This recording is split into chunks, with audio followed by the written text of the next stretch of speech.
Hello, I'm Dr. Oksana Yakushko, and I'm currently the chair of Clinical Psychology Department at Pacifica Graduate Institute.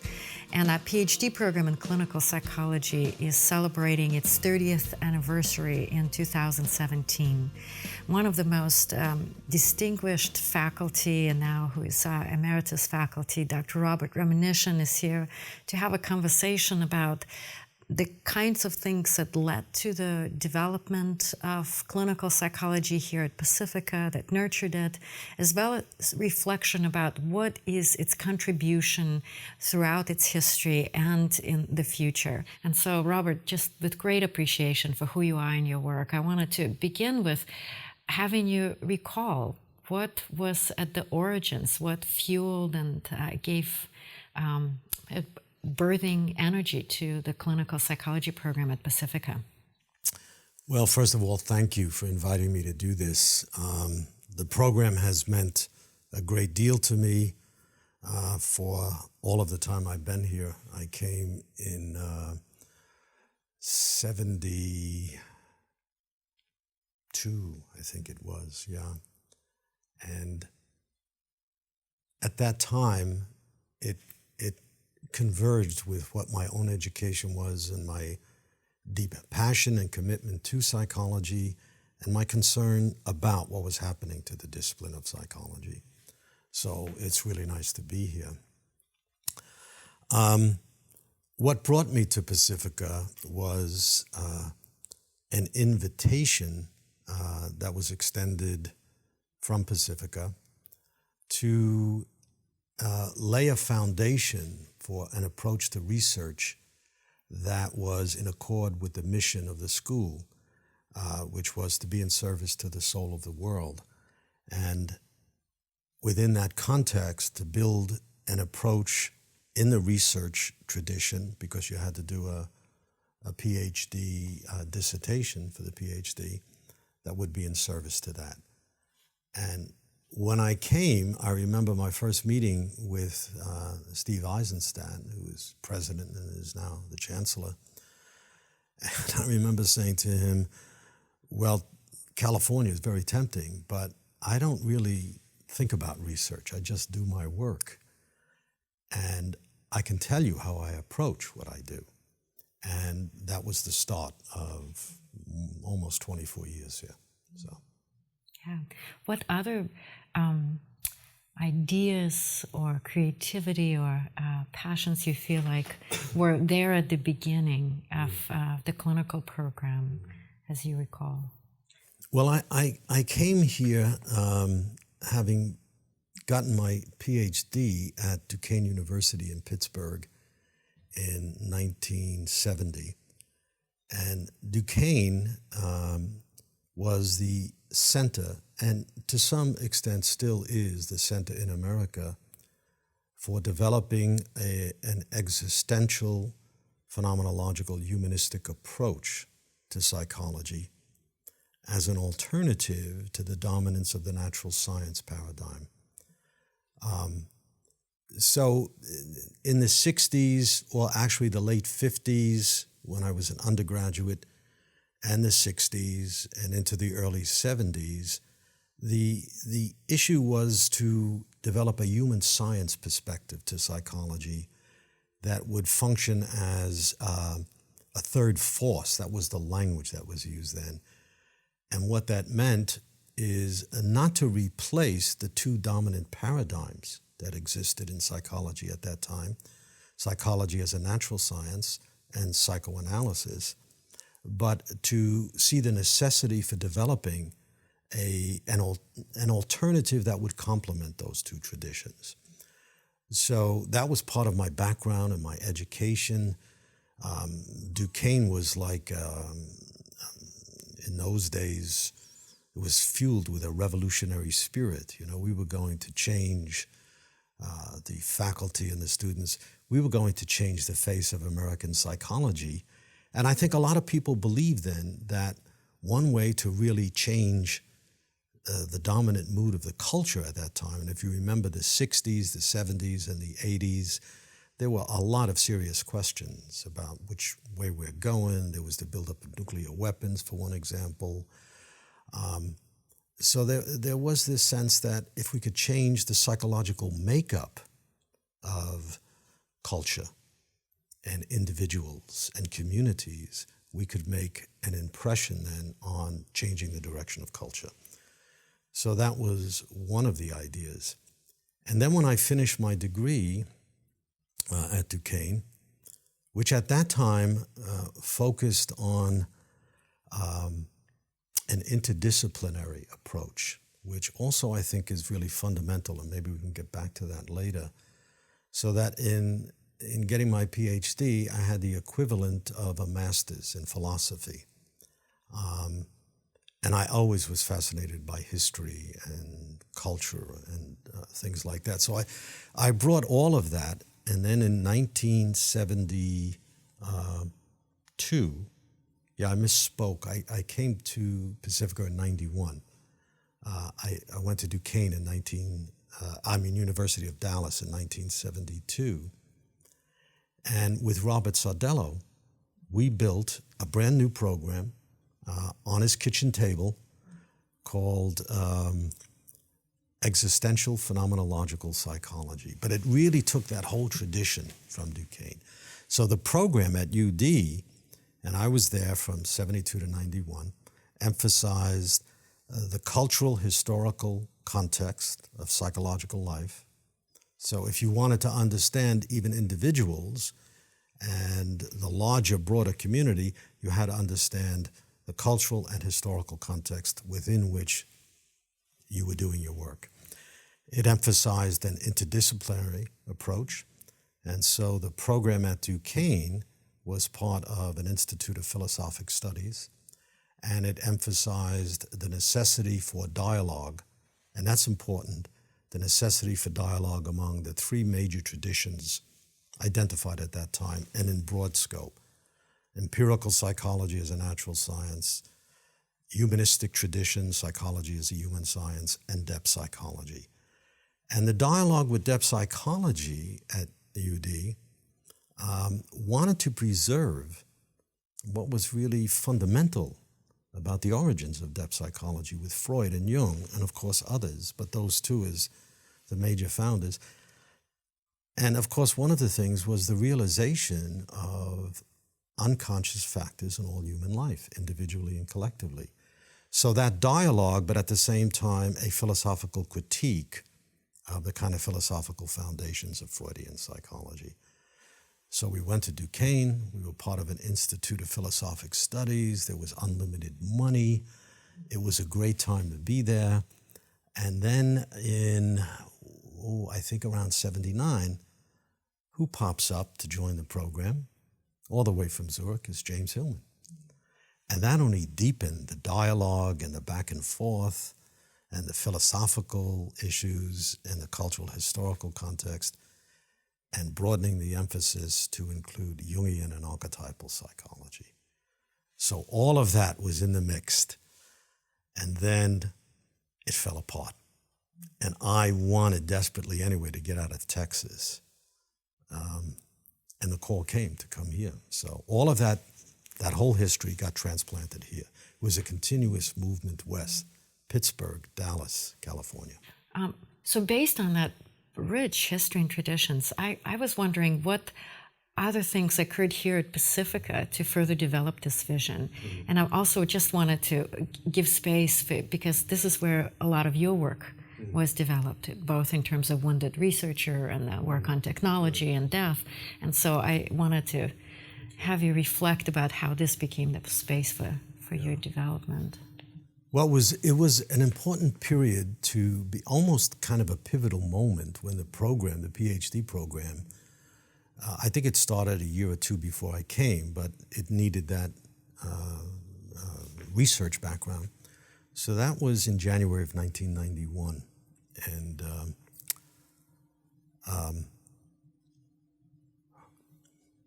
given that whole history, what I found when I came here was a kind of wonderful opportunity in almost virgin soil to transplant that dream of making psychology responsive to what it means to be a human being. And why was that important then? Because psychology throughout the 80s was drifting more and more towards defining itself as only a natural science. And what I took on here, because this is why Steve invited me, and was I promised I would build some kind of an approach to research that would be in service to what makes us human beings and in service to the larger archetypal context of our human life and being in service to the soul of the world. So the classes initially, and the students were really fantastic. They were all older. They had had experience in the clinical world. They had what I like to say tire marks on their soul, you know? And so they had experience, and you could challenge them. They were hungry for ideas. And so the work really began for me with teaching an approach to research in line with the school's motto.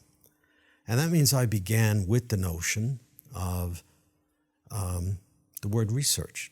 Because one of the things that I got from my education, even going back to high school when we had to study Latin and Greek, is a love of language. And what added to that is I grew up in a family, this is about loving language,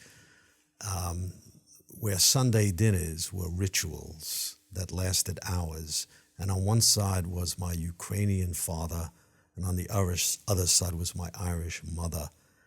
And I like to say, when I look back on my life, they gave me the real gift. They taught me how to lie. But I mean lying in the sense of the value of stories which lie in order to tell the truth. It's like art. Art lies to tell the truth. So I was bewitched by the power of story and language. And so I started with the word research. And I heard it, research. Well, that means you're searching again. But if you're searching again for something, you must have some vague intimation or intuition of what it is.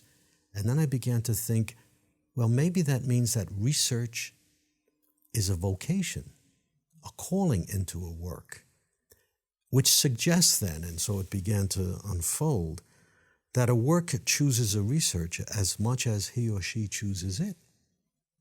And that began then to offer a different way of looking at research than was the paradigm in natural science or even human science.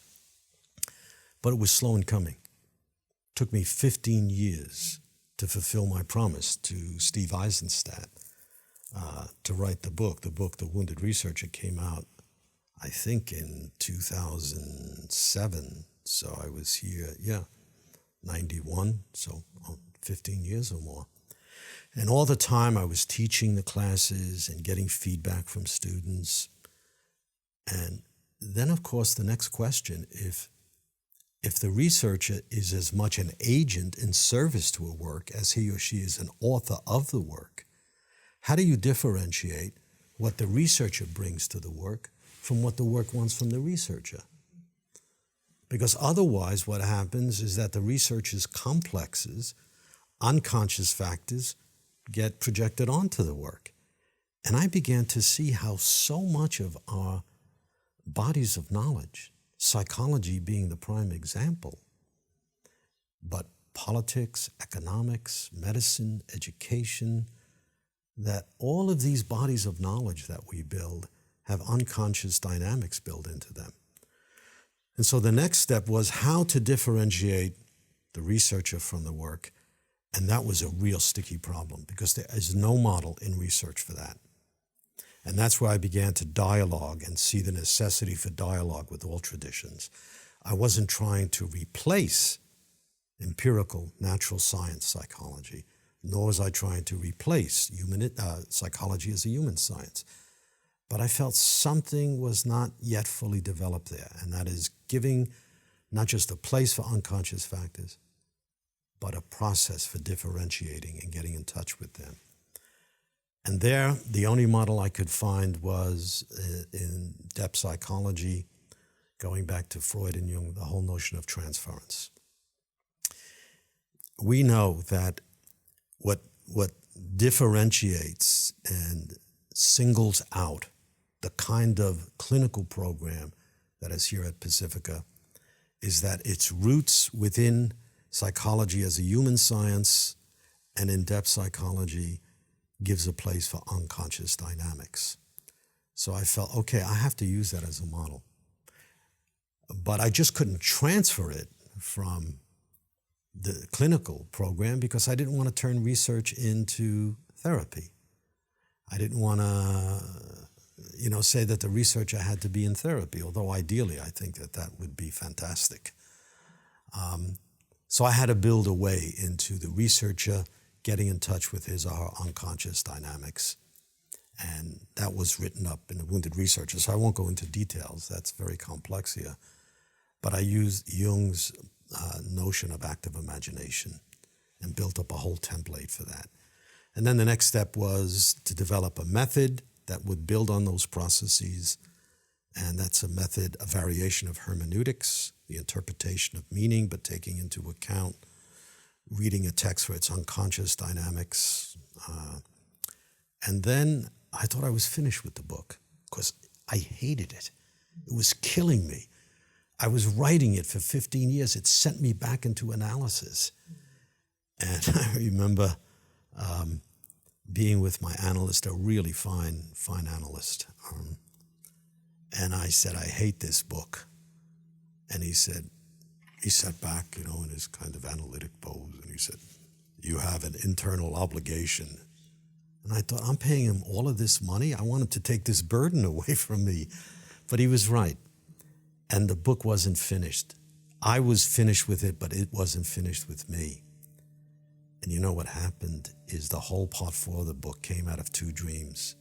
To complete the work said you got to consider how this approach that you have built as a complement to natural science and human science,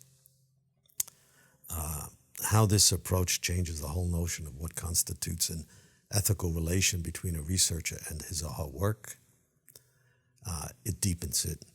And it even deepens the whole question of what a human ethics means if you take the unconscious into account. So there's a chapter on ethics.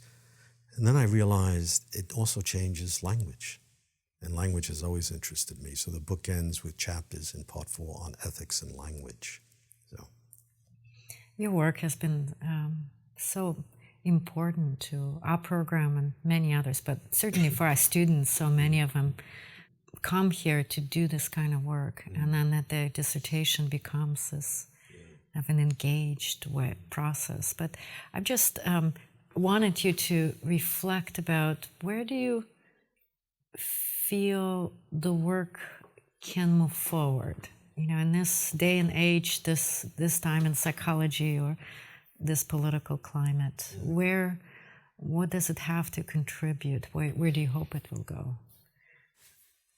I want to be ethical here. So I have to confess that I'm a double Scorpio, so I tend to always look at what's in the shadows, the dark side, and I can be swallowed up by the pessimism of what's happening to our culture today, the environment being one. The issue of income inequality, our economic policies, these are all psychological matters. So I have to guard against that pessimism. And for me, the image of who I am and what I have been doing is the image of Don Quixote. He tilted at windmills. And at the end, Sancho Panza says, my lord, they were windmills. He said, yes, I know, but I had to do this, something like that. So I keep just wanting to back off, but something keeps calling me in because the times are really dire, and not only for us as individuals, but for the whole ecological issue of climate change. And so I keep going back into the fray, and that's why I wanted to do this interview. That's why I've been here at Pacifica, because what is happening in psychology now is that the drift of psychology as a natural science has never really fully developed as a dialogue with psychology as a human science. Psychology as a human science, through the work of Duquesne and the pioneering work of Amadeo Giorgi and others, that made a methodological innovation in the APA, qualitative research, which I know that you do very, very well. And there's always been that psychoanalytic depth psychology perspective, which makes a place for hermeneutics, which Michael Scipiora does extremely well. So those are two powerful counterweights or other voices in our program. Our program, I still feel part of it. But in order to have a dialogue, you have to have two people who are willing to listen. And in the 1930s, on the eve of the rise of Nazism in Germany, Jung made this profound statement. He said, to the degree that we deny the other within ourselves, we deny the other outside. To put it in psychological language, every repression within becomes a force of oppression outside. So depth psychology as a natural science has not had much dialogue or openness to it, because to be open, you have to see that you are always in a perspective with your work. Even if you don't know what it is, that's a bit humbling, because then you can identify your approach with the truth. Every perspective in psychology, every perspective that a human being takes is always revealing something, but also concealing it. And so it requires that humility. And the domination of ego consciousness, which I traced out in the technology book years ago, has become even stronger as time has gone on. So the whole model of Western economics and politics has become global, and the effects are beginning to show themselves. All you have to do, for me, the issue is the environment. That's why I went to the Antarctic in 2009 and made that little film, DVD. And most clearly it's showing itself today, this drift that began in the 70s and 80s in psychology, with psychology as an APA-defined discipline sees itself as STEM, and suggests, no, more than suggest, emphasizes, maybe even requires, that psychological education, graduate and undergraduate, must emphasize science, technology, engineering, and mathematics. That leaves out the humanities. That leaves how we are human beings, because no matter what our conditions are, individual, historical, the family you grew up in, the culture you grew up in, the bodily conditions that you're faced with, illness or whatever, the cultural forces of oppression, no matter what your conditions are, what make us human is the capacity to take up those conditions and to transform them in some way. That was my training in phenomenology. And you do that. What changes people are stories.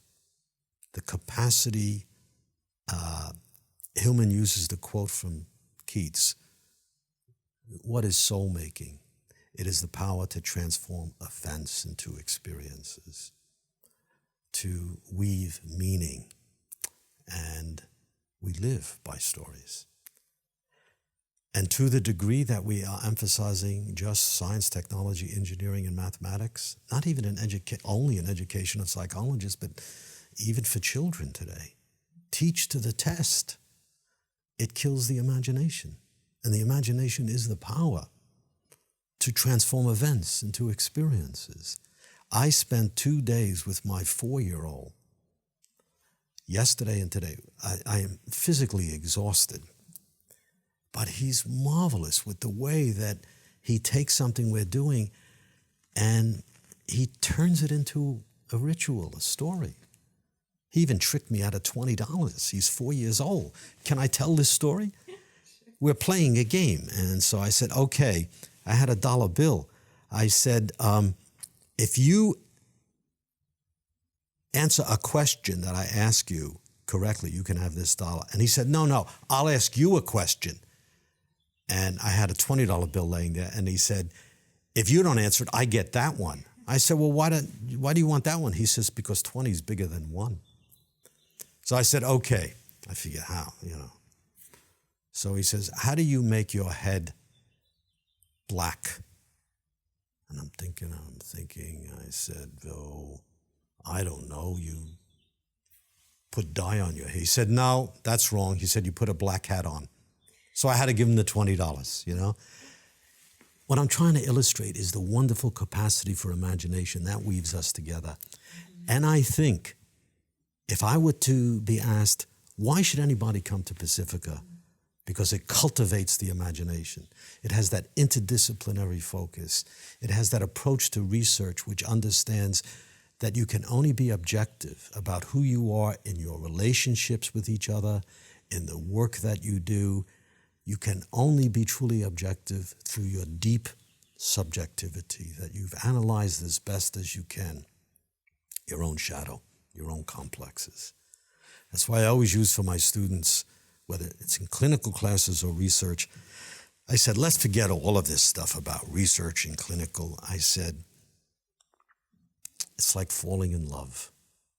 That's what psychological life is. It's a constant love game.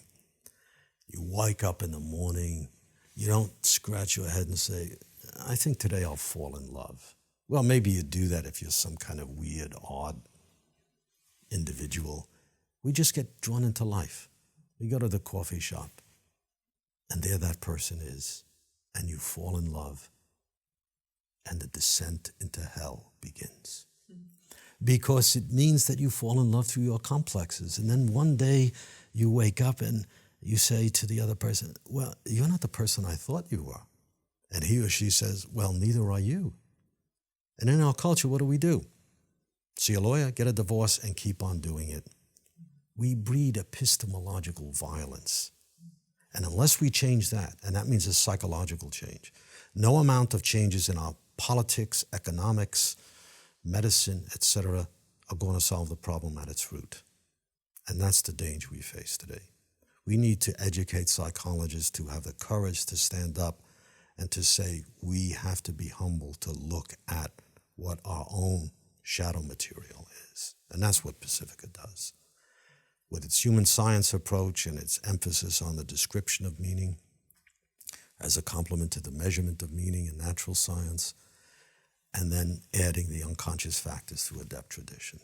I don't know any other program, and I lecture now in Europe. I do a lot of stuff online.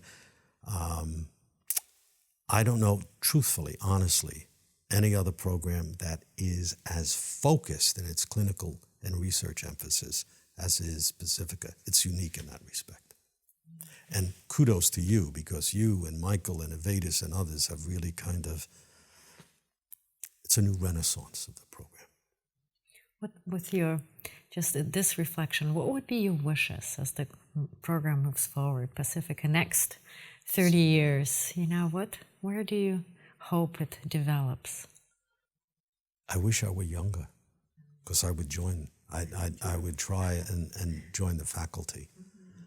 But what I would bring now is something that I've always been trying to get into the program, is we have to bring much more attention into the embodiment of the psyche.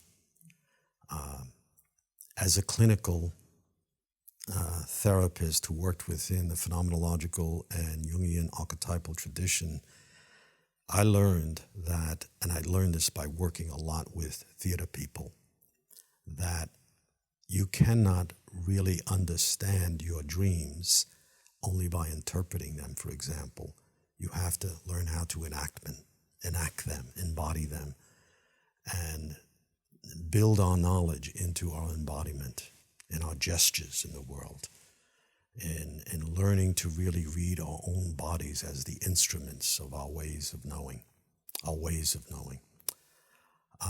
So I would love to see in the next 10 years adding people to the clinical faculty who bring in a knowledge of movement, dance, film. That would be the other thing. I think film is really crucial today because that's where the cultural stories are being enacted. I would love to see the Pacifica program develop part of as one of its aspects, educational training in film and movement. So, with keeping its current emphasis. And, in 10 years I'll almost be 85, so I hope it happens in time for me to at least to see that happen. Yeah. Yes, yeah. Just wanted to hear some of your other reflections about the program, both its past, current, and future. As I think about where Pacifica has come from, as I think about my own journey, which included, I had the good fortune of growing up in psychology in the 60s with the development of existential psychology in America, taking classes with Rollo May, studying at Duquesne, and then having my world turned upside down when I met James Hillman, a force, and it all landed here. It all kind of landed here in California. And I think the great thing was that when I came here to help build a Ph.D. program, Steve Eisenstadt, who was president at that time, he got out of the way and let me do what I want. And so I felt a tremendous amount of freedom to engage my imagination and creativity. And over the course of time, the program has gotten some really good people. Yourself, Michael Scipiora, Avedis Panasian, others, and great students. And I think now what I would end with is my hope or my wish for the program at Pacifica is that it continues within the spirit of knowing that this program and Duquesne are, for me, in the United States, the only ones that are rigorously trying to take a stand against the dehumanization of what it means to be a person. And this is a critique, not a dismissal, because psychology as a natural science is a legitimate perspective. Each psychology as a natural science, a human science in the depth tradition, each reveals something about psychological life and conceals it, and so each has to be open to dialogue. But I think the drift in psychology today is to move towards that STEM initiative. And so I think Pacifica, along with Duquesne, are really holding out for something that has to be supported. This program here needs to see its role not only within the discipline of psychology, but standing for what makes us human beings. I mean, the book I'm working on now, The Frankenstein Prophecies, is a kind of, it's like the technology book from 82, I think it was, or 89, I forget, now told as a story in terms of Mary Shelley's story. And it's really about how we are becoming more and more disembodied, less and less concerned with those factors that make us human in relationships with each other. And so I think today what I would like to emphasize is the absolute necessity for Pacifica to continue its work, to make a place for unconscious dynamics, to make a place for a human science psychology, to make a place for the development of students who have a broad cultural, historical background and are dedicated still, as it was in the 60s, to psychology being a foundation for change. We just appreciated both your presence and wisdom and continually before and now in the program. 30 years of our students here and generations of students to come. So thank you again for this time. Well, thank you for this opportunity to do this, Oksana. And as I sit here and we talked, I'm mindful of the invisible ones that we are always in service to. It's another way of speaking about history.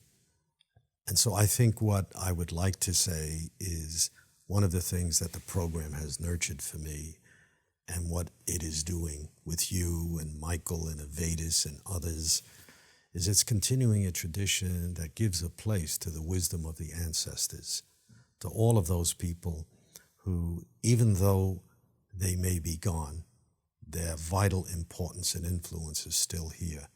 And I could name so many, but I think it's really clear that the major ones would be Freud and Jung and the whole phenomenological tradition, and then the archetypal tradition that James Hillman brought here. So I think the work that is being done here is absolutely essential. Thank you for this opportunity to speak. The only thing I regret is that I got old too fast. I would like to have another 20 years to do this again. Yeah, thank you. Thank you very much.